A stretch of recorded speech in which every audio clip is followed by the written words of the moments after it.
Berikut kronologi dan sosok Ketua DPRD Kota Ambon yang anaknya menganiaya remaja hingga tewas. Penganiayaan tersebut terjadi karena masalah sepele. Pelaku Abdi Toisuta adalah anak kandung Ketua DPRD Kota Ambon, Eli Toisuta. Eli adalah perempuan pertama yang memimpin DPRD Kota Ambon. Jumlah suara yang diperolehnya pada Pileg 2019 sebanyak 1.548 suara. Jumlah itu hampir 80% kenaikannya dari Pileg periode lalu yang hanya 954 suara.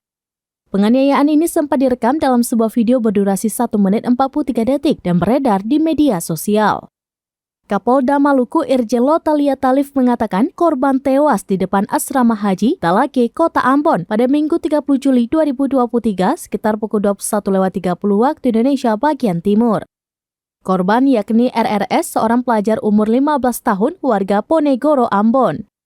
Pelaku sudah ditetapkan sebagai tersangka dan sudah ditahan di rumah tahanan Polresta Ambon. Menurut keterangan saksi, kejadian berawal saat saksi bersama korban berboncengan dengan menggunakan sepeda motor dari arah kawasan Ponegoro menuju ke rumah kerabatnya di kawasan Talake untuk mengembalikan jaket milik saudaranya.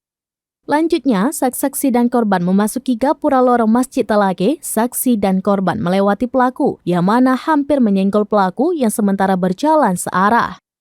Saksi pun sempat melihat pelaku sedang mengejar korban dan saksi.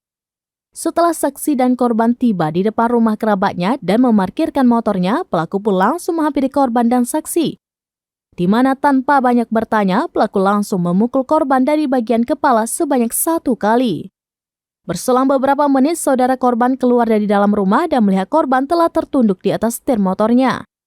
Seusai melihat pelaku pergi, saudara korban dibantu saksi MFS mengangkat korban masuk ke dalam rumah dengan tujuan menyadarkan korban, namun korban tidak sadarkan diri.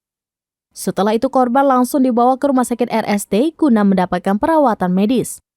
Namun tak berapa lama korban dinyatakan meninggal dunia.